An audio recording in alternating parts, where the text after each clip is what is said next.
Welcome, friends, to Just a Moment with Lukas Njenga. This is a moment of my journey with Christ. Sometimes I gather nuggets from different sources. I talk to people, I listen to preachers, and I also listen to what God is saying in my heart. I put this together and pick out what I really believe is valuable and worth sharing. I hope this will be an encouragement to you. I've been looking at our engagement with these new seasons. I talked about trends. I talked about new, which was an article based on business life in British Airways carriage literature.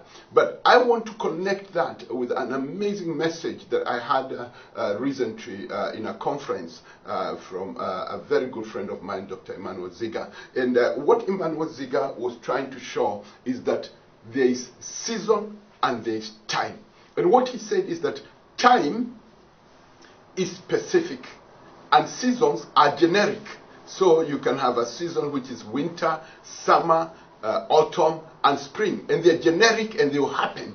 There are various seasons in human lives. Like you can be a child, you can be a youth, you can be a young adult, and you can be old. Those are seasons in life. But more than that, we have something that is called time. This is specific. It's something that cannot be repeated. It's more valuable than money. It's valuable than anything you have around. I've just been looking back in my own personal life, and I've asked myself, how did I use the time that God gave me? And one of the areas that I realized that I've saved a lot of time is that I don't sit and get anxious and get worried and regret and look back. I refuse to use my specific time in that kind of way. I also refuse to use my time by being bitter, angry, and I refuse to use my time to invest just to impress. My journey is one that is very calculated.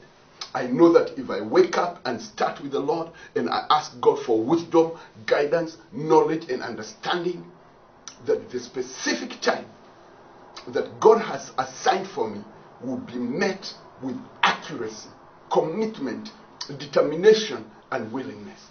Therefore, there are many things, although anybody else could think they are okay to do and they are worth your living, I don't do them. Not because there is any mark on the Bible or any scripture that says, don't do that and do that. I've stopped living a life of do's and don'ts. I want a relationship with Christ, and I want my time to count. Friends, for your time to count, you have to have that in-depth, perfect relationship with your Creator. While speaking about that, I want to tell you that specific time is your friend.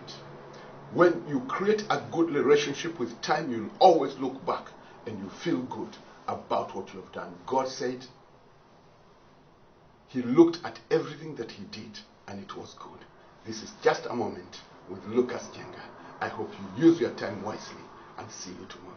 God bless you.